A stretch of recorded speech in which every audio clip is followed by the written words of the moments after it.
Pare um momento e ouça esta palavra. Pare o que você está fazendo, pois esta palavra pode curar, transformar, restaurar e edificar a sua vida.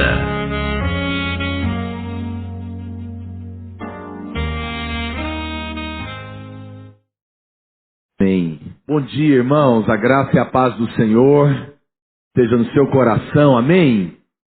Graças a Deus. Nosso querido pastor Aloísio, junto com os pastores, estão... Inclusive é aniversário do pastor Aloísio hoje. Mas ele não está aqui, está para Israel, com a equipe, são 40 pastores. Viagem educativa, né? Uma bênção. Comunhão, edificação, está sendo uma bênção lá.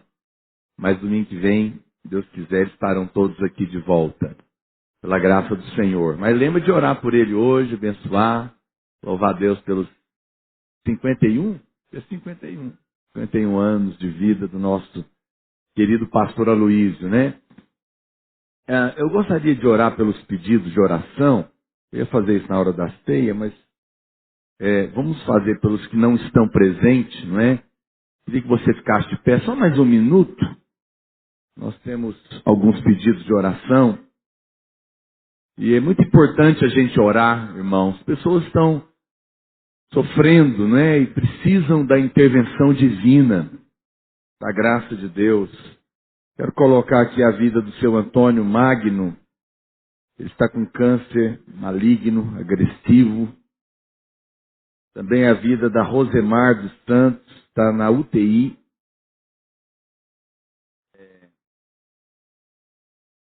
Também a vida da Rosemar dos Santos Moreira. Ela também está na UTI, com câncer no pâncreas, desenganada pelos médicos. Estado avançado e não tem tratamento médico. No milagre de Deus. E nós cremos no milagre de Deus. Amém? Queria que você tivesse encargo, compaixão por essas vidas. Estende suas mãos para cá.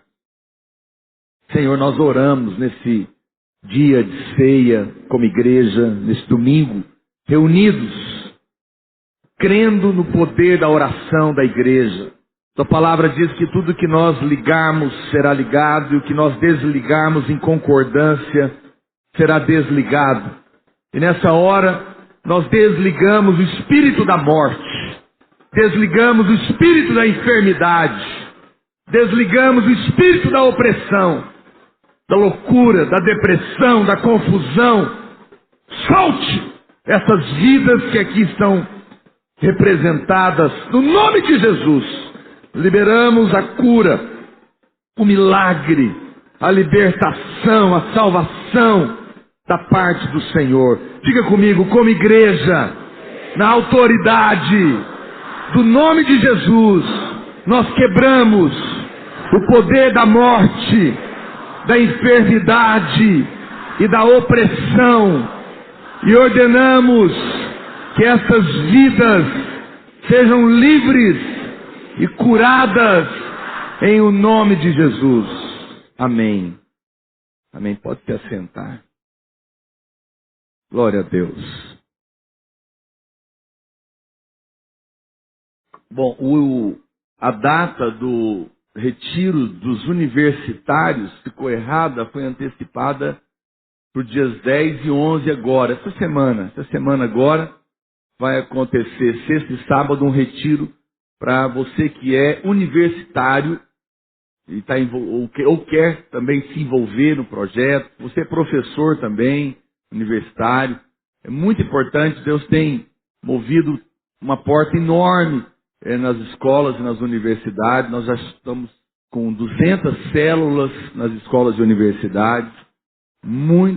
Deus tem feito grandes coisas. Então, se você é estudante universitário ou professor universitário, não fique de fora, se envolva nessa obra, tem sido uma grande bênção. Eu também quero reforçar para que domingo que vem, nós como igreja, possamos ter uma grande contribuição no Dia Mundial de Missões. É um dia em que todas as videiras e igrejas da vinha do mundo inteiro estarão trazendo uma oferta de generosidade para as missões mundiais, principalmente nos países fechados que nós estamos entrando agora. E eu tenho certeza que o Senhor vai fazer grandes coisas. Quantos dizem amém? Glória a Deus. E também quero lembrar que o nosso seminário para casais, 17 e 18 de junho, é entrada franca, não paga nada. Ok? Quantos casados temos aqui nessa manhã? Pega a mão aí, maioria esmagadora, né? Olha para cá, não paga nada para você participar, mas você tem que fazer inscrição, tá bom? Tem que fazer inscrição. Eu vou estar ministrando junto com a minha esposa aqui no Bueno e os pastores. E eu quero te falar uma coisa. Este ano eu estou fazendo 25 anos de casado com a minha mulher. Diga amém, irmão. E eu quero preparar um seminário especial para você, para comemorar os meus 25 anos de casado. E nós vamos contar segredos maravilhosos e quentes desses 25 anos de casado. A minha mulher acabou de lançar um livreto sobre intimidade no casamento. Eu sempre brinco que o livro esgotou, né? Vai ficar pronto, a segunda edição já vai ficar pronta essa semana, porque ele já esgotou a primeira. Eu falei, pois são dicas de uma mulher casada comigo há 25 anos. Brincadeira. Mas a gente quer compartilhar, dar testemunhos. Então, eu gostaria muito que você participasse. Que você programasse para estar aqui nessa data com a sua esposa. Nós vamos compartilhar palavras no seu coração, vamos compartilhar experiências nossas, vamos dar testemunhos. Talvez, quem sabe, a gente fazer aí um momento de responder perguntas também sobre isso. Vamos ter, provavelmente, brindes, sorteios de jantares, noites em hotéis. Se Deus quiser, nós vamos conseguir esses brindes, como foi no ano passado. Garanto aqui, nos outros prédios, cada um tem que resolver a vida lá. Mas vai ser muito bom, muito bom. Desmarque qualquer compromisso que você tem. Programe-se para ter um tempo de investimento no seu casamento. Quantos podem dizer amém por isso? Nós vamos preparar com muito carinho esse seminário. Glória a Deus. Vamos pedir silêncio agora, amém, irmãos? Aleluia. 2 e... Amém. Eu quero compartilhar hoje com você segredo de uma vida vencedora como crente, na prática. E Deus tem ministrado ao nosso coração de uma maneira tão preciosa, né? Nós vivemos uma época, né? Uma cultura. Eu queria que você me ajudasse com o seu filho, tá bom? Ele está aqui hoje de propósito para poder você ensinar ele a cultuar a Deus com os adultos e se comportar bem no final vai ganhar um pirulito. Porque com a criança é lei. Mas hoje eu quero falar da graça. Mais uma vez. Você sabe, nós vivemos uma época, né, da cultura da vida saudável. Nós vivemos uma época da cultura que para viver longamente tem que comer bem, fazer todas as coisas certas. E tem o seu valor, tem o seu lugar. Eu não estou aqui para dizer que você tem que comer qualquer coisa. Mas, honestamente, não é isso que vai te trazer vida longa e de qualidade. Em primeiro lugar, não. Até porque os nossos pais comiam banha de porco todo dia e viviam muito saudáveis. Né? Mas eu vou te falar o que mata. O que mata? O que mata não é comida ruim. O que mata é culpa. Culpa é que mata. Acusação é que mata. Condenação é que mata. Viver debaixo de culpa, de acusação, de condenação é que mata as pessoas, porque é isso que produz angústia. É isso que produz estresse.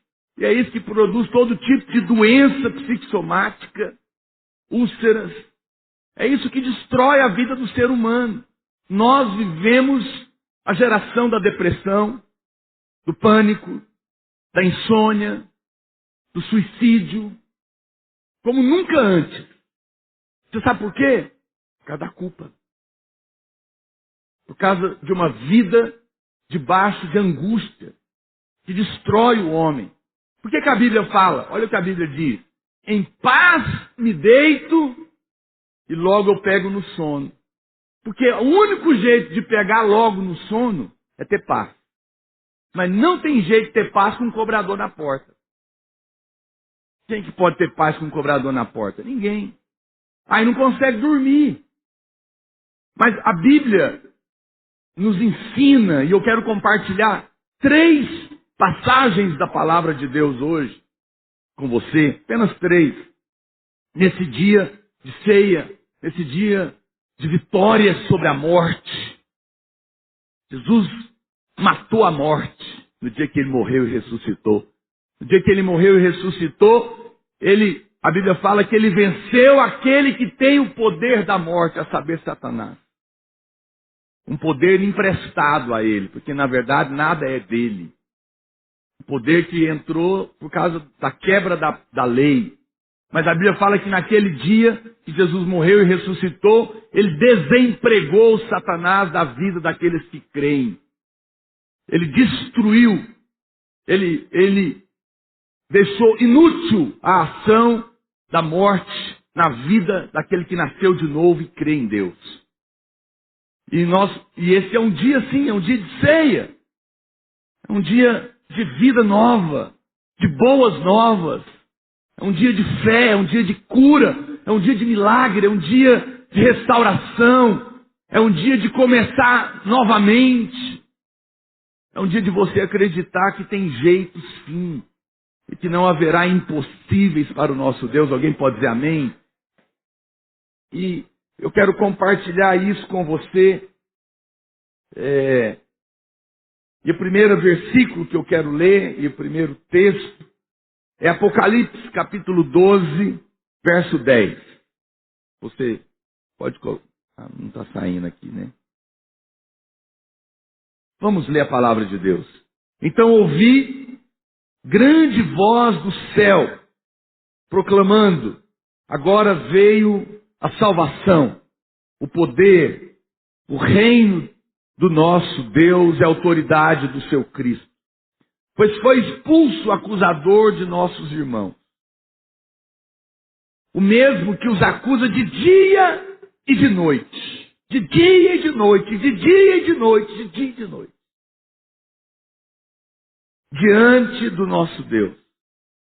Eles, pois, o venceram por causa do sangue do Cordeiro e por causa da palavra do testemunho que deram. E mesmo em face da morte, não amaram a própria vida. Outro dia, eu tenho os dias que eu aconselho. Eu acho que eu devo ter atendido umas 10 pessoas.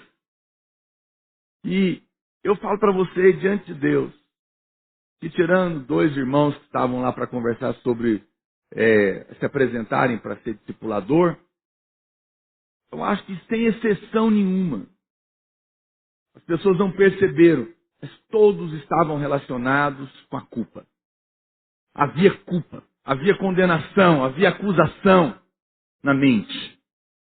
Havia uma procura de onde estava o problema em mim, né, na pessoa. Pastor, eu devo ter errado em alguma coisa. Deve ter alguma coisa errada em mim. Deve ter um problema na minha vida. Aonde será que eu errei? O que será que eu fiz para merecer isso? São as perguntas que o pastor ouve. Todas perguntas relacionadas à culpa. Aonde eu errei? Aonde eu fiz a coisa errada? O que eu não fiz? Por que eu estou sofrendo isso?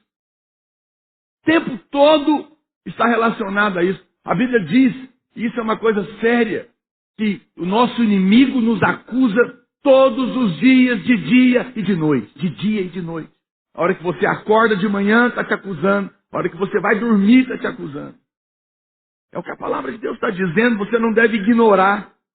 Ele tem martelado acusações na cabeça dos irmãos, de modo que você se sinta o tempo todo condenado e culpado. E ele faz isso de uma maneira sutil. Você não tem pensamentos ouvindo a voz do diabo, dizendo eu sou o diabo, vim aqui te acusar. Não, claro que não. Ele coloca, você pensa que é você que está pensando. Mas esses pensamentos são a voz do diabo.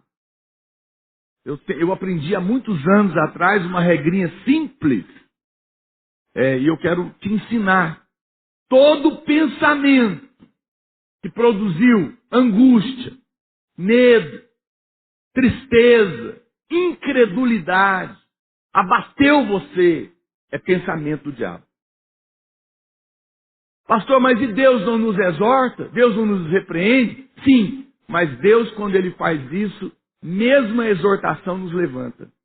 Porque a exortação de Deus nunca é para bater, é para levantar. Nunca é para condenar o filho. Uma coisa que eu aprendi também, eu tenho 3 filhos, e eu ensino isso nos cursos de casais, nunca eu ataco os meus filhos. Sempre o problema. Nós não tratamos a pessoa, mas o problema. Nós amamos os filhos e odiamos a coisa errada, porque a coisa errada faz mal para ele.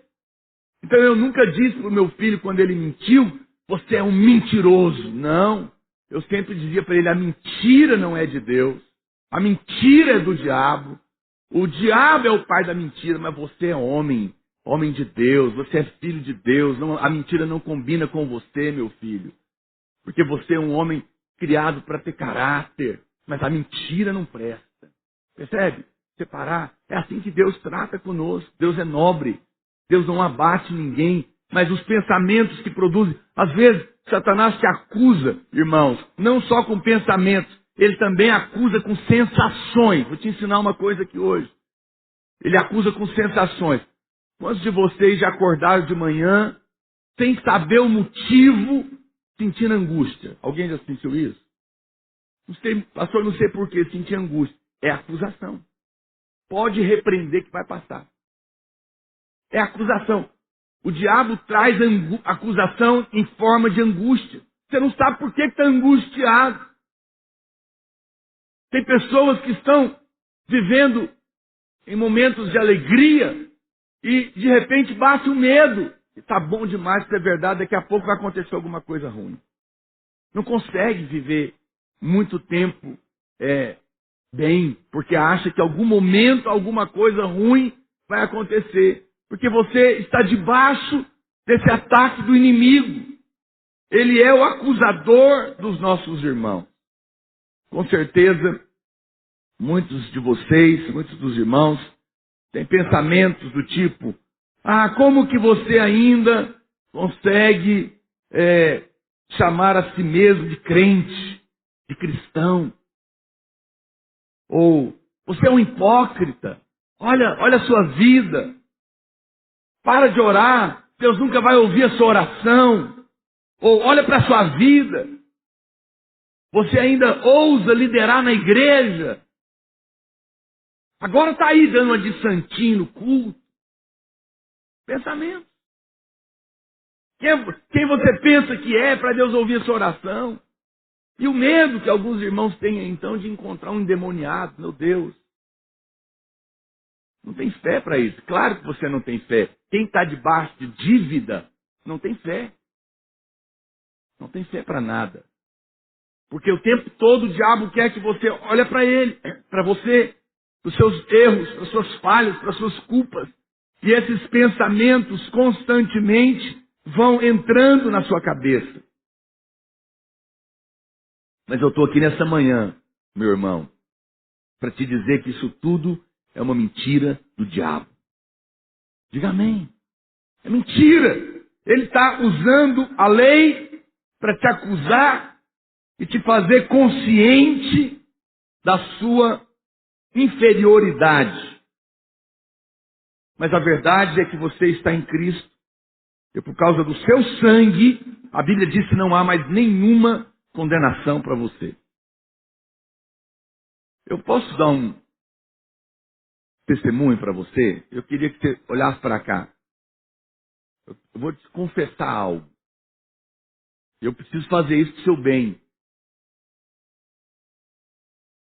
A verdade da graça e da justiça de Deus tem já eu sou crente há 26 anos e eu desde o começo da minha conversão, o pastor Luiz pregava sobre essa verdade. Mas eu confesso que eu demorei muitos anos para ela ter um grande efeito na minha vida. E um dia eu estava conversando com ele, falando, pastor, por que será que eu demorei tanto? Uma coisa que eu mesmo já preguei tantas vezes. Para ter o efeito. Porque o entendimento você tem e eu também. E ele falou uma coisa para mim que é verdadeira e pode ser que você pode estar caindo no mesmo laço. Ele falou, porque você achou que tinha uma verdade mais profunda. Isso é coisa muito simples. É coisa para novo convertido. E por isso você não deu valor devido nessa verdade poderosa do Evangelho. Falar que o sangue de Jesus tem poder para crente? Falar que você é amado, perdoado, que Jesus é a sua justiça? Todo mundo sabe. E você acha que tem uma verdade mais profunda. Talvez você vai falar de novo disso. E aí ele falou, e porque você não deu valor devido, você não buscou a revelação debaixo de oração e de jejum para mudar a sua vida. No dia que você entendeu que isso era uma verdade, a verdade mais poderosa do Evangelho, você parou para jejuar, porque de fato eu fiz isso. Eu fui orar e jejuar para ter revelação do que eu já sabia há décadas. E foi aí que eu pude provar da revelação. Então, eu gostaria de falar algo para você nessa manhã.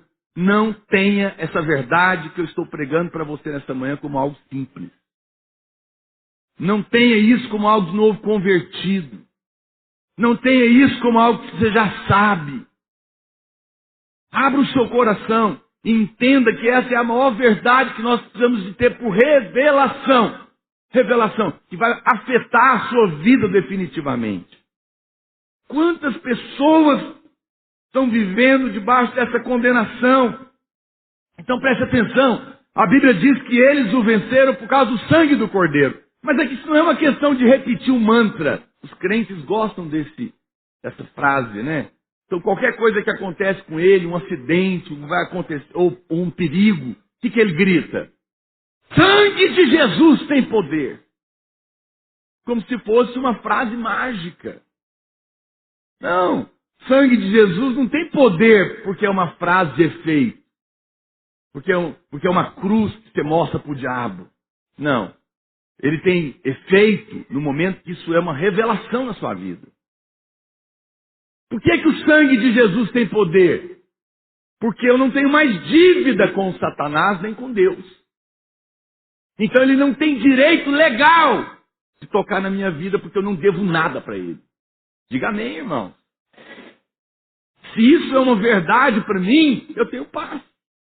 Pode me rodear o tanto que quiser. Não tem direito na minha vida. Por quê? Nem na sua. Porque está paga a dívida. É por isso que o sangue tem poder. Ele tem poder porque ele quitou o carnê diante de Deus. Porque o poder da morte entrou lá no Éden, não era do diabo. Deus é que falou, se você comer da árvore do conhecimento do bem e do mal. O que é a árvore do conhecimento do bem e do mal nos dias de hoje? A lei. A lei é que diz o que é certo e o que é errado. Não é? Então, quando você quebra a lei, aí Deus falou, você vai morrer. E a Bíblia fala que Adão teve medo. Porque ficou debaixo de culpa, porque ele quebrou a lei. E nenhum homem é capaz de cumprir a lei. Então você vive achando que vai acontecer alguma coisa ruim com você. Só que Jesus veio e cumpriu toda a lei no nosso lugar e pagou a dívida. Então agora, se eu crer nisso, está tudo bem. Eu não tenho mais que viver debaixo disso. Então não é uma questão de repetir. É uma questão de ter revelação. É mais do que ter entendimento. É ter revelação de que essa verdade aconteceu na cruz. A acusação só pode existir contra quem tem dívida. E só pode existir uma dívida com a justiça quando você quebrou uma lei. Logo, como a maioria, todos nós erramos, mas mesmo quando você também não erra, o diabo te acusa de dia e de noite, de estar fazendo coisa errada, ou de estar deixando de fazer coisa, e você fica paralisado. Então, se você não ora, você é um miserável, porque você é um crente que não ora. Se você ora muito, você está orando para aparecer. Se você cuida bem dos seus filhos, está estragando esse menino. Se o menino apronta, a culpa é sua que não cuidou direito. Seu marido te trai, foi você que empurrou ele para fora.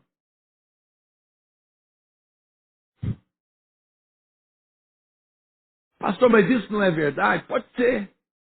Mas o fato é que está pago essa dívida. O fato é que toda a lei está cumprida. E isso é loucura. Por que a Bíblia fala que a cruz é loucura para os que se perdem? Porque é boa demais para ser verdade. Alguém chegou e falou, você não é capaz de fazer, por isso você não vai ter paz nunca. Mas eu vou fazer por você. Irmãos, quem vive debaixo de culpa, ele vive a vida em função da dívida. Eu me lembro um primo meu, numa época difícil da vida dele, ele estava devendo várias pessoas. Sabe o que ele fazia todo dia de manhã? Ele pegava a lista das pessoas que ele devia, os credores dele, ligava um por um. Fulano, aqui é o ciclano, fugir não. Eu estou aqui, não tem dinheiro para te pagar ainda, estou trabalhando, não precisa me ligar. Amanhã eu te ligo de novo. Porque ele não aguentava, pastor Marcos Mota. O dia inteiro o cobrador ligando para ele. E mesmo assim eles ligavam, porque o cara pensava, ele está falando isso de manhã, vai fugir de tarde. Então, eu me lembro, coitado, que angústia. A vida dele, o dia inteirinho, era em função da dívida. E resolver. Quem é que trabalha assim? Quem é que tem paz assim? Quem é que vai produzir assim? Ninguém. Pois é, o diabo faz a mesma coisa. Satanás faz a mesma coisa. Ele é esse cobrador que te liga de dia e de noite, fazendo ameaças para receber dívida que você jamais vai ser capaz de pagar. Porque elas são impagáveis. Nós não paramos de errar.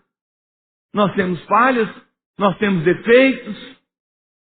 E ele é esse cobrador. Mas eu estou aqui, irmão, e a Bíblia diz que é por isso que eles venceram. Por causa do sangue do Cordeiro. Por quê?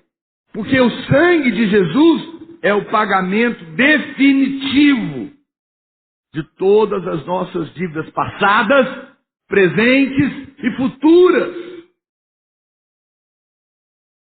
Diante de Deus, diante do mundo espiritual e diante de você mesmo. Às vezes você até acredita em relação a Deus, mas aí você volta a olhar para você e você se martiriza. Porque eu fiz, por que eu fui fazer isso? Você não precisa dizer por que eu fui fazer isso. Você pode dizer, apesar de eu ter feito isso, que bom que alguém pagou por mim. Agora, preste atenção.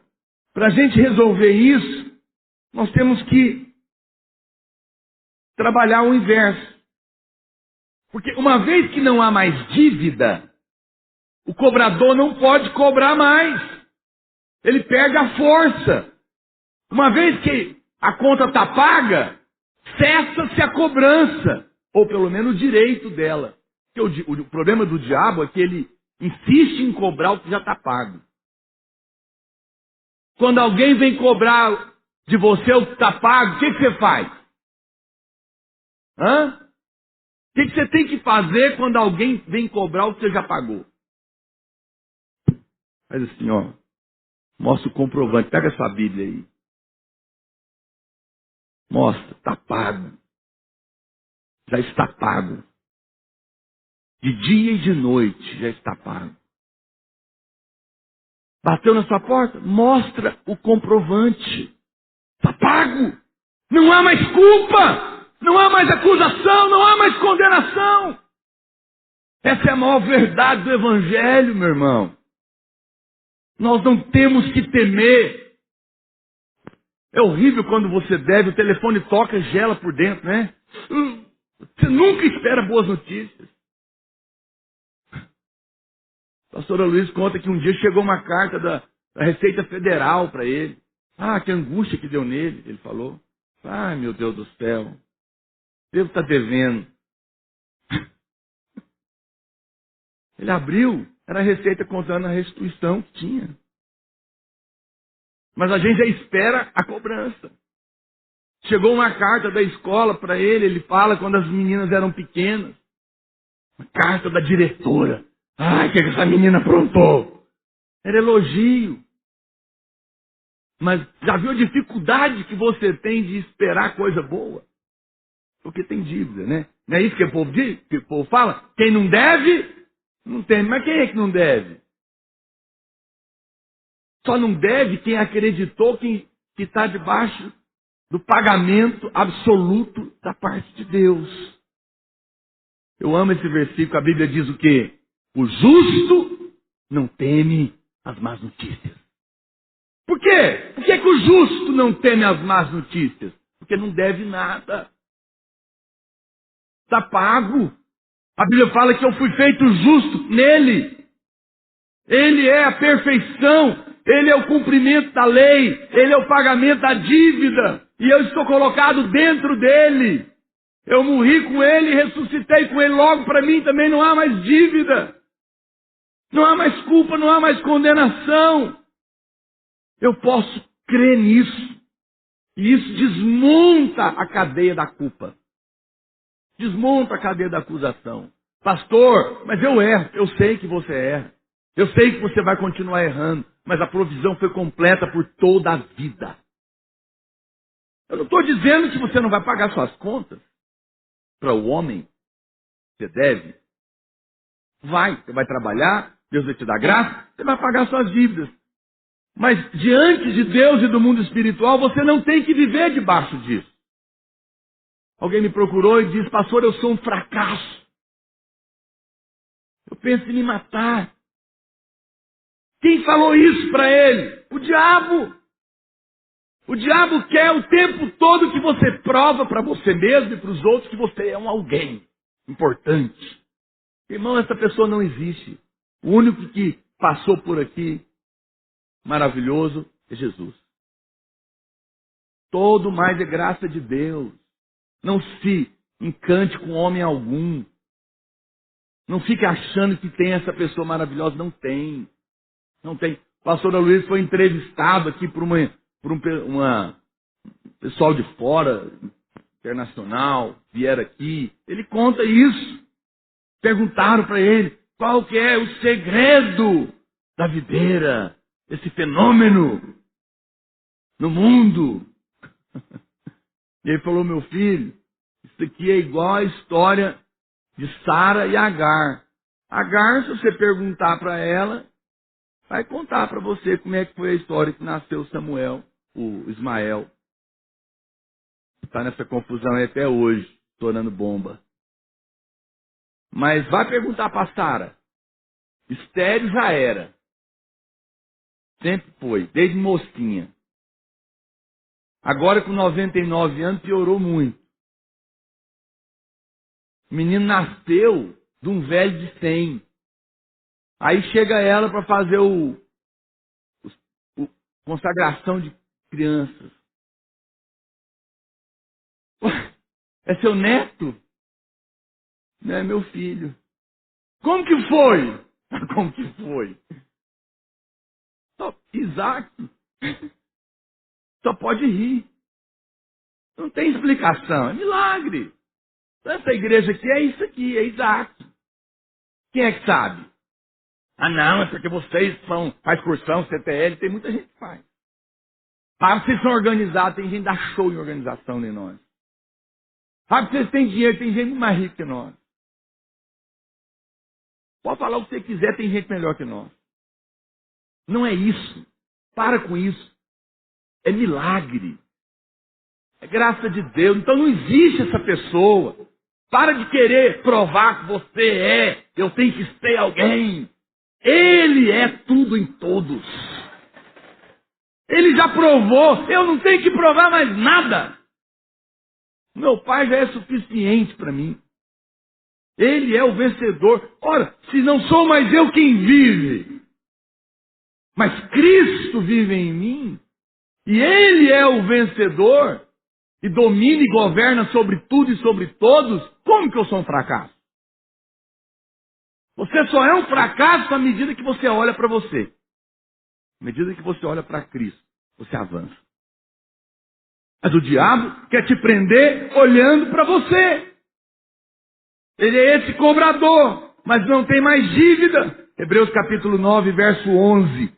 A Bíblia diz, quando, porém, veio Cristo como sumo sacerdote dos bens já realizados, mediante o maior e mais perfeito tabernáculo, não feito por mãos, quer dizer, não desta criação, não por meio de sangue de bodes e de bezerros, mas pelo seu próprio sangue, entrou no santo dos santos, uma vez por todas, tendo obtido eterna redenção. Portanto, se o sangue de bodes e de touros e a cinza de uma novilha, aspergidos sobre os contaminados, os santificam, quanto à purificação da carne, muito mais o sangue de Cristo, que pelo Espírito eterno, a si mesmo se ofereceu sem mácula a Deus, purificará a nossa consciência de obras mortas, para servirmos ao Deus vivo. Isso é poderoso. Você precisa entender definitivamente isso. Olha para cá. Na velha aliança, os sacerdotes aqui faziam esse serviço anual de matar os animais e aspergir o sangue sobre os pecadores, para pagar os pecados deles. Então todo ano o pessoal ia lá, sacrificava animais para não matar, porque o pecado estava sobre o homem. E o salário do pecado é a morte. E eles estavam debaixo de culpa. Então todo ano tinha um ritual. Eles iam lá, os sacerdotes sacrificavam os animais, pegavam os que era morto no lugar do homem, representativamente, jogavam o sangue sobre ele, e ele estava livre da culpa até o próximo ano. Mas isso não resolvia tudo, porque no meio dependendo do que ele aprontava, tinha que ir lá de novo. Mas no outro ano ele tinha que voltar. E isso não dava acesso a Deus para ele, porque o sacerdote é que fazia isso. Sabe o que eu defini meditando nisso? É que aquele povo vivia em função da culpa. A vida daquele povo de Israel no Velho Testamento era viver em função da culpa. É igual animal, vive em função da comida. Não é? Porque o tempo todo havia o perigo de morrer por causa do pecado. O sacerdote, irmãos, quando ele ia oferecer, ele tinha que entrar com uma vasilhinha de sangue lá dentro do Santo dos Santos, com uma corda amarrada no pé. Sabia disso? Porque se tivesse pecado na vida dele, ele fazia primeiro expiação por ele mesmo, depois pelo povo. Mas se ele entrasse lá dentro, sem essa vasilhinha do sangue em favor dele, e ele tivesse pecado, ele morria. E ninguém podia entrar lá dentro para tirar, então puxava pela corda. Olha que horror. Jesus poderoso. Como é que pode ter uma vida dessa? Que angústia. Mas é assim que muita gente vive. O tempo todo com medo de que vai acontecer alguma coisa ruim comigo. Ladrão vai me assaltar. Meu filho vai ter um acidente. Minha mulher vai me deixar. Ou vou perder o emprego. Doença. O tempo todo com medo de que vai acontecer alguma coisa ruim. Cobrança, cobrança, cobrança. Por que tem cobrança? Porque você acha que tem brecha, brecha, brecha. Por que tem brecha? Porque está devendo. Na sua cabeça só. A sua fé vai determinar o que você sente e vai acabar determinando o que te acontece. Porque você vai perceber que isso tudo só tem valor na sua vida se você acreditar. Senão, a Bíblia diz que nós somos mais do que vencedores em Cristo Jesus. mas não estamos vivendo na prática. A Bíblia que diz que nós que cremos somos mais do que vencedores, mas nem todo mundo está vivendo assim, porque não está acreditando nessa verdade. Aquele povo vivia em função da culpa. Essa é a vida no tempo da lei, e é isso que muitos irmãos estão vivendo nos dias de hoje. Quando a Bíblia diz então que eles venceram por causa do sangue, ele diz porque o sangue de Jesus, sangue de homem sem pecado, pagou definitivamente, pagou plenamente e para sempre todos os meus pecados. E fez isso de graça, por amor. E isso se chama graça. E isso tem efeito na vida de quem acredita. Não importa o que acontecer, seu pecado está pago. Pastor, então pode pecar? Quem nasceu de novo não quer viver na prática do pecado. Pecado é um acidente, mas acontece. A Bíblia fala, se alguém pecar, tem advogado. Lembra disso. E qual que é um advogado poderosíssimo diante do juiz? Por quê? Porque está paga a dívida. Veja, Jesus não varreu os seus pecados para debaixo do tapete, não. Gente, olha para cá. Não teve rolo no céu, não. Lá no céu não se deu um jeitinho, não. Alguém pagou a dívida. Sabe o que eu fico pensando? Você tem uma dívida enorme e não te deixa dormir. Olha para cá, pensa comigo. Esse assunto tá bom para falar nessas épocas. E aí você está angustiado. E não dorme. De repente alguém vai e paga para você a dívida. E você já com medo de ser preso, se apresenta antes de saber disso. Quando você chega para se apresentar, para tentar conversar com medo de ser preso, alguém fala, não, já pagaram sua dívida. Aí você fica o tempo todo, mas como assim? Como alguém pagou? Meu Deus do céu, não é possível, será que é verdade? Continua angustiado. Jesus já pagou a sua dívida. Mas você, ou seja, ele não varreu para debaixo do tapete, não. Alguém foi lá e pagou no seu lugar.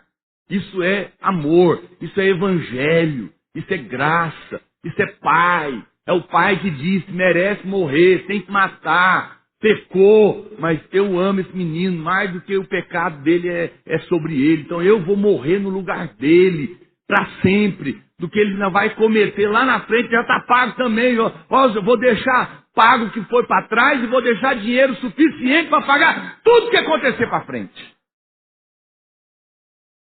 Meu Deus. Aí você fala, pastor, não fala isso que alguém vai querer pecar. Não vai. Um pai que faz isso, ele vai ter o amor do filho. Ele vai conquistar o coração do filho. Filhos que são amados assim não querem desagradar o coração do pai. Você não deve mais nada, meu irmão. O sangue pagou toda a dívida. Por meio do sacrifício de Jesus, você foi feito justo, sem que as suas obras contassem para isso. A Bíblia fala que você foi feito justiça de Deus em Cristo Jesus. O que é isso, pastor? Olha para cá, você precisa entender isso. Quando Jesus pagou a dívida, a Bíblia fala que ele também te fez justo. Significa que no céu não consta nada das suas dívidas passadas. Além de ter pago, você para Deus nunca pecou. Uau, agora falou heresia. Isso é que é ser justo. Ficha limpa. Ficha limpa. Quando consta, tem alguém orando. O José está orando. Aí o anjo leva a oração. Chega diante de Deus, no tribunal, para ver o pedido. Olha para cá. A Bíblia fala que as orações dos santos sobem como incenso. E enche a taça e o anjo leva. Não é assim? Lá em Apocalipse? Então você está orando. E aí o anjo colhe essa oração e leva. Aí chega lá, tem que ver. Que a Bíblia fala que a oração do justo muito vale pela sua eficácia. Quem não é justo não tem resposta de oração. Deus só pode responder quem é perfeito. Deus só pode responder quem cumpriu toda a lei. Nenhum homem poderia orar. Mas um homem fez isso. Jesus fez isso. Ele cumpriu toda a lei e ele é perfeito. Então quando chega a oração lá, Se você acha que é porque você jejuou uma semana, que você ora muito, que você dá sopão para os pobres, porque você é um bom líder, porque você ajuda em casa, a sua mulher lavar as vasilhas e fazer tarefa para os meninos. Então, por isso, deve ser que Deus vai, pelo menos um pouquinho, me ouvir. Acabou, você não tem chance. A pior praga que tem é os... meu Deus, tem que tomar cuidado com o que eu falo. Vou falar um negócio perigoso aqui. Pode ser mal interpretado. Mas a pior praga que tem é o cara mais correto que existe. Porque ele não precisa de Deus. Ele merece tudo. Mas aquele que não vale nada, pelo menos ele fala, Deus, eu não valo nada. Se tiver que acontecer alguma coisa comigo, vai ser puro milagre, graça mesmo. Porque se depender de mim, eu estou consciente que não presto. Eu não estou estimulando você não prestar a criatura. Eu só estou dizendo que esse sujeito que está perto do inferno, ele está mais perto do céu do que você que acha que é maravilhoso. Porque Jesus só veio para os doentes. Eles não veio para os que são maravilhosos. Esses não precisam de Deus.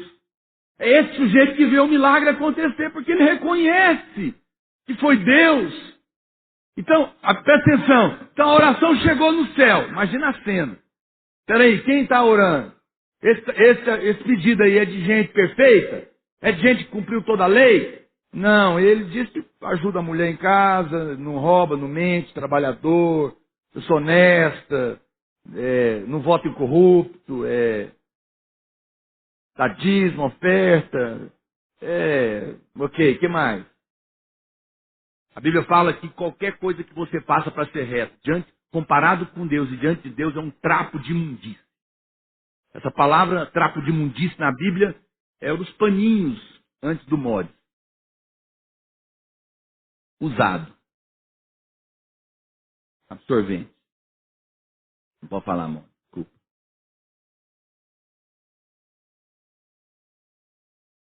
Você vê.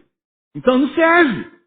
Mas quando você chega lá e fala, não, é do Jesus que está orando.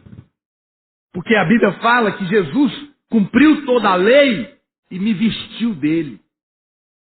Ele pegou o paletó dele, a vida dele. Vem cá, pastor Regonado. É isso que a Bíblia fala, que você se tornou justiça de Cristo. Ele se despiu dele. Não põe a mão, não.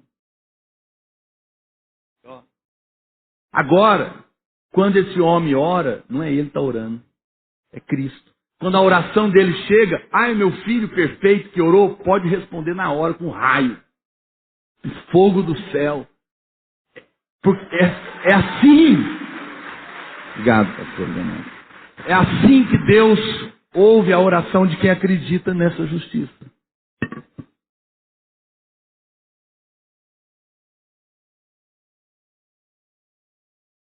Eu não gosto de ficar desistido. Então, essa verdade é tão poderosa. Porque muitas vezes eu levantava desse banco ali para ir pregar, daqui até ali o diabo ia conversando atrás da minha orelha. Você vai subir? Você vai pregar? Você é capaz? Quem é você para pregar? Você sabe, eu vou contar um negócio para vocês. Estou contando segredos aqui hoje.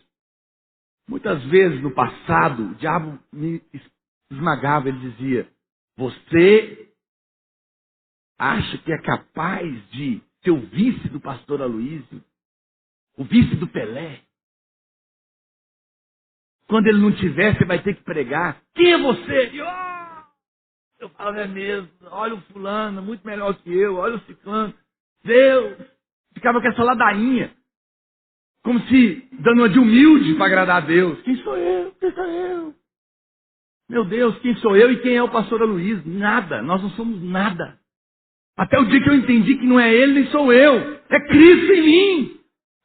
Ele que me escolheu, ele que me vestiu. Eu não tenho nada a ver com isso. Eu subo confiado nele. E sei que se ele vai me usar é só porque ele é perfeito que está sobre a minha vida. E isso vale para você também.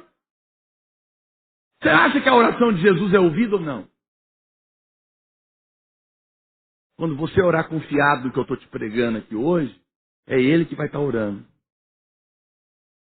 Então você pode ter fé para receber. Você foi feito justiça. Hoje é dia de você levantar a cabeça e repetir ousadamente essa verdade. Pega a sua mão. Diga comigo. Eu sou justiça de Deus por intermédio de Cristo Jesus. Dê um forte aplauso a Ele.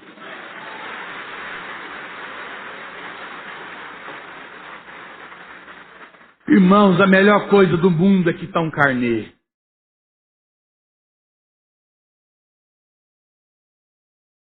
Quem já quitou carnê aqui? Ah, vai ser bom para lá. É ou não é? É uma sensação gostosa demais, dá vontade de pregar num quadro, pôr na parede. Eu quero te falar que todos os carnês da sua vida estão pagos. Descanse, querido. Descanse, para com isso, para de procurar brecha. Como que tem brecha? Tem brecha em Jesus, gente. Jesus peca. Pô, você está vestido dele. Então como que o diabo vai tocar na sua vida? Vocês dão poder demais pro diabo, gente. Para com isso. Que história é essa? Ah, mas eu erro. Os meus filhos erram também. Os filhos de alguém que mais erra? E porque o seu filho erra, você vai deixar alguém bater nele na rua? Não, peraí. Isso aí é igual o brasileiro. O brasileiro fala mal de brasileiro, mas se a argentino quiser falar, a gente não aceita. Aceita. Irmão briga com o irmão, mas ninguém põe a mão.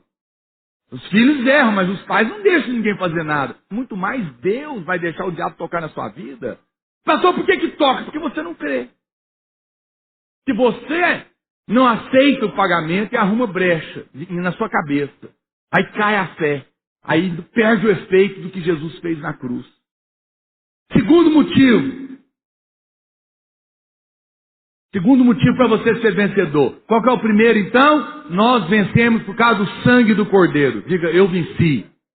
Por causa do sangue do Cordeiro. Fala, para mim, não há mais culpa. Não há mais acusação. Não há mais condenação. Toda dívida que constava contra a minha vida, dos meus pecados, passados, presentes e futuros, já estão pagos no nome de Jesus. Aleluia. Segunda coisa, para você viver uma vida vitoriosa na prática, você tem que ter a revelação de que você é um filho muito amado. Romanos 8:37 diz, em todas essas coisas, porém, somos mais que vencedores por meio daquele que nos amou. Eu não sou vencedor porque eu amo a Cristo em primeiro lugar. Eu não sou vencedor porque eu sou um crente consagrado em primeiro lugar. Eu sou vencedor por revelação que Ele me amou. Filhos vencedores são filhos que sabem que tem um pai que barba por ele. Sabe que tem um pai que pode tudo, que abre qualquer porta e ama ele de paixão. E decidiu que vai fazer desse menino um sucesso. Esse menino vai crescer com confiança? Claro. Vai dar certo na vida? Óbvio. Claro que vai. Tem um pastor nosso, não é daqui de Goiânia, o pai dele é muito rico. Plantador de soja, tem milhares de loteamentos, um monte de coisa. E ele decidiu ser pastor. Era o filho que ia tomar conta das coisas do pai. Mas Deus chamou o menino. E um dia ele estava em crise, porque o pai dele dá 15 mil por mês para ele, Paulo, para ele ser pastor. Tempo integral. Fora retirada. Fim do ano, distribui lucro. Para apartamento, trocar de carro, mobiliar. Olha os pastores todos assim olhando para ele. Miserável. E ele estava acusado. Ah, não sei se eu devo receber. Eu falei, eu vou te bater. Que culpa que você tem de ser filho de Abraão? Isaac. Seu pai é rico. Quer te abençoar para você servir a Deus, você vai pegar assim. Para com isso. Olha, você vê como que o diabo é nojento. Que culpa o cara tem? Ah, mas vão falar para mim, mas assim é fácil servir a Deus. Conversa com ele, porque quem abençoou seu pai foi Deus, filho. E você está achando que é porque um tem, o outro não tem, que vai ser mais fácil? O que faz alguma coisa fácil é a graça de Deus. Mas a pessoa estava acusada. Por quê? Você é filho amado. E Deus tem para todo mundo. Pelo menos um creu. Olha para cá. Você nunca saberá o quanto Deus te ama até você entender o quanto Ele ama Jesus. Você precisa entender o quanto Cristo é amado. Mas ainda assim, Ele deu Ele por você. Esse é o quanto você é amado. A Bíblia diz que Deus entregou o que Ele tinha de mais precioso por mim e por você. Presta atenção. Quanto vale essa camisa que você está vestido ou esse vestido? Vale o preço que você pagou por ele. Ok? Então, para saber se algo tem valor ou não, eu tenho que saber o quanto pagaram por aquilo. Para saber o quanto eu valho, eu preciso saber o quanto pagaram por mim. Mas para saber o quanto pagaram por mim, eu preciso saber o quanto aquilo que foi dado em meu lugar vale. Cristo foi o preço pago por você. Então, se você não sabe o quanto ele vale para o Pai, você não sabe o quanto você vale aos olhos de Deus. Uma vez que eu sei o tanto que Cristo é valioso para o Pai, e o Pai pegou ele e deu em pagamento por mim e por você, eu fico sabendo quanto que eu valho. Quem está me entendendo? A Bíblia diz que Jesus era o filho do prazer. Quando os céus abriram em Mateus, e o Senhor falou, Ele diz, esse é o meu filho amado, em quem eu tenho todo o meu prazer. É nele que eu me deleito. Ele é o meu prazer. Ele é o meu filho amado. Ele é o meu filho preferido, precioso, querido, a quem eu dei todas as coisas, está sentado à minha direita. Sem ele nada do que foi feito se fez. Eu não aceitei fazer nada sem a presença dele. Eu não aceitei fazer nada sem que ele estivesse junto. Tudo é para ele, por meio dele, através dele. Ele é o vencedor, ele governa sobre tudo e sobre todos. Nele estão escondidos todos os conhecimentos da sabedoria e do conhecimento de Deus. Ele é a plenitude do Pai. Uau! Ele pegou esse e pagou por você. Esse é o seu preço. Será que você é amado? A Bíblia diz que o reino de Deus, eu não vou ler por causa do tempo, mas você pode anotar, se você quiser, está lá em onde que eu anotei? Mateus capítulo 13, verso 44. A Bíblia diz que o reino dos céus é como um tesouro escondido num campo, que um homem achou. Foi, vendeu tudo o que tinha e comprou. E também é semelhante a um que procura pérolas. E encontrou uma pérola de grande valor. E vendeu tudo que tinha para possuí-la. Você fica achando que Jesus é essa pérola e esse tesouro e eu tenho que dar toda a minha vida para comprar ele. Mas não tem ninguém nesse mundo que poderia ser capaz de comprar a Cristo. Você está enganado. Esse homem é Jesus. E você é o tesouro que estava escondido. Você é a pérola de grande valor. Que ele encontrou. E foi e vendeu tudo que tinha. Esse tudo se chama Cristo. Aos olhos de Deus, Cristo é tudo. E ele vendeu tudo que tinha. Pagou o preço mais alto que alguém pode pagar em algo. Tudo. Para ter você de volta. Isso para você entender o quanto eu sou. Você é um filho que Deus ama. Mas aí tem uma pergunta. Pastor, mas se Deus me ama tanto como você está falando, por que que ele deixa acontecer? Tudo está acontecendo comigo. Agora nós chegamos num ponto importante aqui. É aqui que a sua fé cai. É aqui que a sua fé sucumbe. É aqui que muitos não conseguem avançar a respeito do amor de Deus. Você sabe, eu amo os meus filhos incondicionalmente. Eles sabem disso. Mas eles têm problemas na escola. Eles ficam doentes. Eles têm problemas com os colegas. Isso não muda o meu amor por eles. Apenas deixa claro que eles estão vivendo num mundo que tem problemas. Mas porque eles sabem que eu os amo, apesar dos problemas, eles sabem que tem alguém maior do que eles para ajudá-los, ainda que limitado. Você fala, tudo bem, pastor, mas você não é Deus. É verdade. Você pode dizer, mas Deus poderia evitar. É verdade. Só que você está se esquecendo de uma coisinha aqui. Jesus nunca disse que você não teria aflições. Ele disse que você poderia ter bom ânimo, porque ele venceu o mundo. Ele nunca disse que você não ia passar em vales na vida. Mas ele disse que estaria com você lá no vale. Ele nunca disse que você não teria problemas de angústia e de medo, mas garantiu a presença constante do seu lado. Nunca disse que não ia ter cruz, mas garantiu uma coroa. Aliás, uma das poucas vezes, se não a única, que Jesus chamou Deus de Deus e não de Pai, foi na cruz. E ele chamou o Pai dele de Deus, para você que não era filho, chamar ele de Pai. Ele foi, por um momento misterioso que nós não sabemos explicar, rejeitado, desamparado, porque ele gritou, por que me desamparaste? Para que você nunca mais fosse desamparado.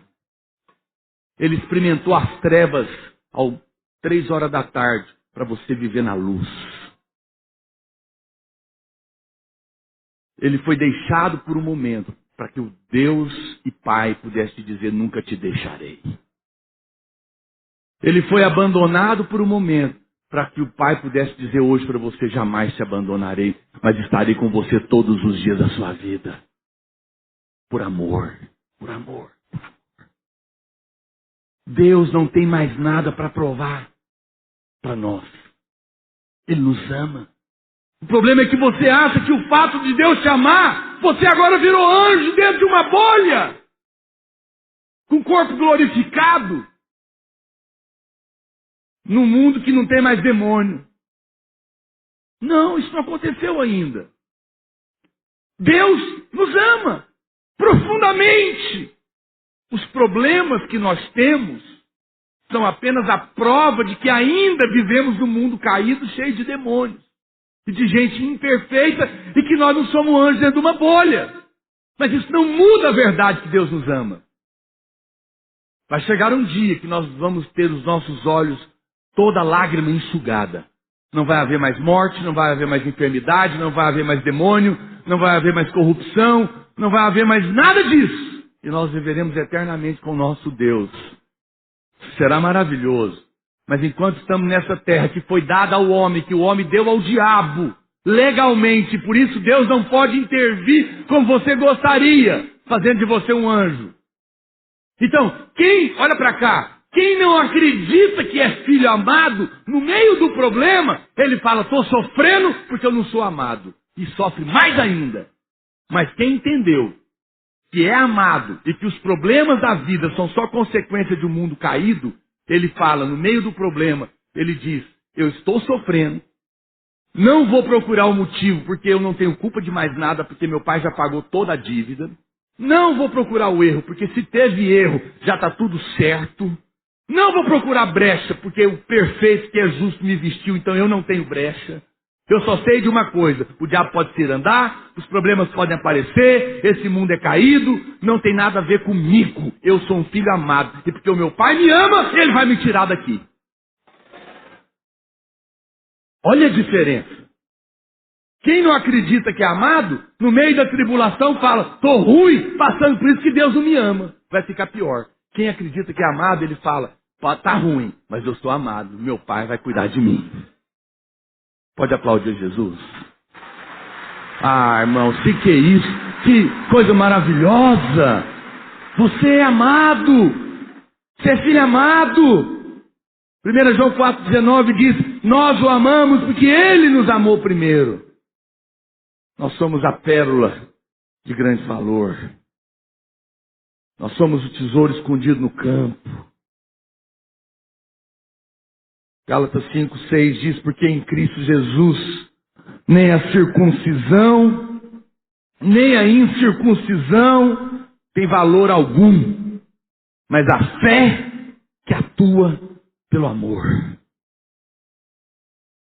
Romanos 5,8 diz: mas Deus prova o seu próprio amor para conosco, pelo fato de ter Cristo morrido por nós, sendo nós ainda pecadores. Quero pedir a equipe para subir já, mas eu estou indo para o final. Olha para cá. Não converse. No momento em que Deus não tiver que provar mais nada do amor dele por você, então você terá entrado na esfera do vencedor. Olha para mim.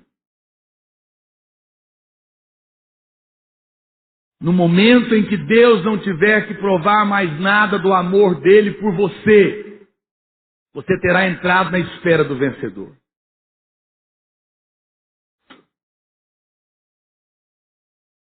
Porque no meio da tribulação você não vai ter dúvida de que é amado. E sim a certeza de que é amado, e por isso vai poder passar pela tribulação. Eu quero encerrar. Então, olha para cá. Nunca mais se esqueça disso. Não confunda as coisas. Filhos amados têm problemas. Mas tem um pai que os ama no meio do problema. Põe a mão no ombro do seu irmão e fala: irmão, você é muito amado. E os seus problemas não são maior do que o amor do seu pai.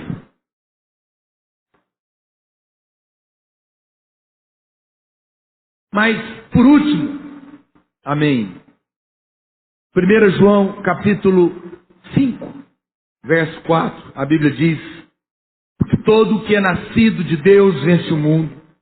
E esta é a vitória que vence o mundo, a nossa fé. Quem é o que vence o mundo? Senão aquele que crê ser Jesus o Filho de Deus. Olha para cá.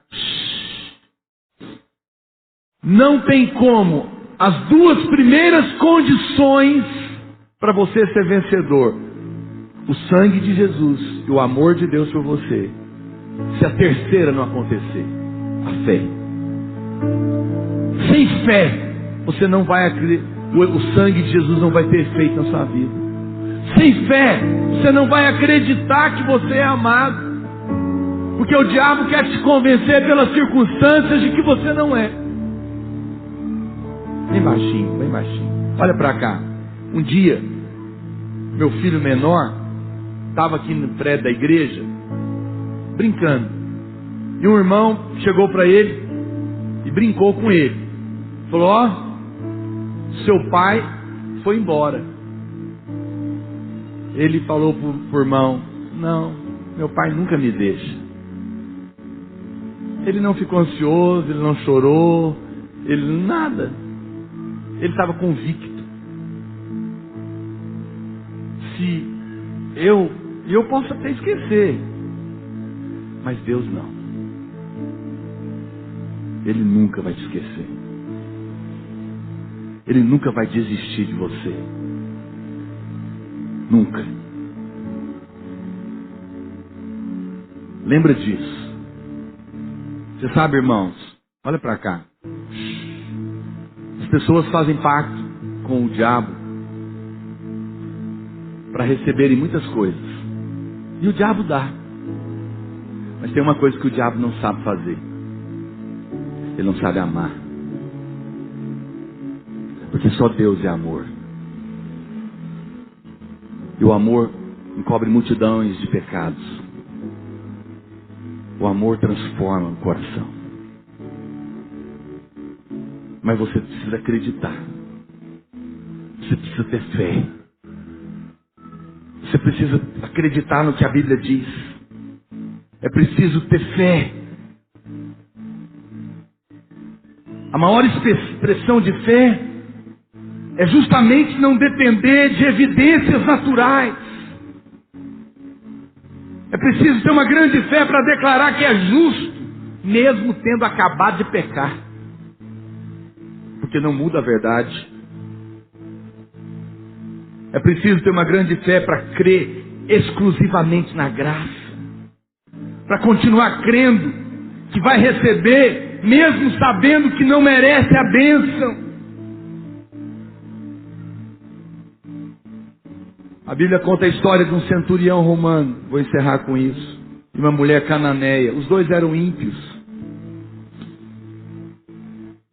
Eles tinham uma coisa em comum, eles tinham fé. Jesus disse que eles tinham grande fé. E eles receberam a bênção de Deus. O criado do centurião foi curado. Tem gente que pensa que é porque ele era da guarda, ele entendia de autoridade, Jesus era autoridade, por isso, então ele recebeu. Mas o que falar da mulher cananeia, que Jesus falou, os cachorrinhos comem das migalhas? Ela não tinha nada, não entendia nada de autoridade, recebeu também. Sabe por quê? Porque apesar de nem crentes serem, na época, eles confiaram exclusivamente na graça de Deus. Se você ainda, olha para cá, acha que tem que fazer alguma coisinha que seja para dar uma forcinha para Deus, você está dizendo que a obra que Jesus fez na cruz foi insuficiente. E nesse momento, você não pode receber mais nada. Ou é tudo pela graça, ou é nada. Não tem jeito. Não tem, faça a tua parte que eu te ajudarei. Isso não existe na Bíblia. Não existe esse negócio de faça a tua parte. A parte do homem é um trapo de imundície. Ele já fez toda a parte. Eu recebo e vivo em paz e alegria, só porque já está tudo pago. Ele é a minha justiça e é o meu Pai que me ama. E eu acredito nisso. Eu não oro mais para merecer. Eu oro porque eu quero me alimentar do meu Pai. Eu jejuo porque eu quero enfraquecer minha carne, para ter uma intimidade mais profunda com meu Pai. O jejum não muda Deus, a oração não muda Deus, nada. A minha célula não multiplica porque eu orei e jejuei, mas ela multiplica porque eu creio que é Ele que multiplica, que é Ele que faz, é Ele que transforma.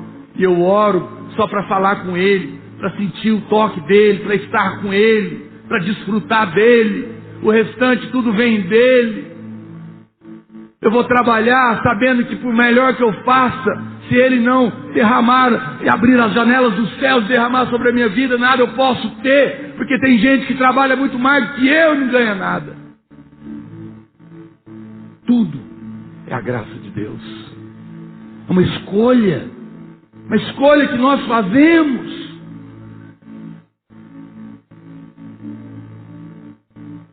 As duas primeiras condições para vencer: o sangue de Jesus e a revelação do amor de Deus só terão efeito se a terceira condição acontecer: a fé no que nós acabamos de compartilhar.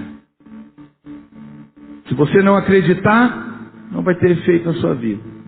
Mas se hoje você se levantar em fé, com base nessas grandes e poderosas verdades, você estará vivendo a vida de um crente vencedor. Hoje e para aquele grande dia quando Ele vier nos buscar. Quero convidar você a ficar em pé. Seja muito mais edificado com as milhares de palavras que temos disponíveis para você.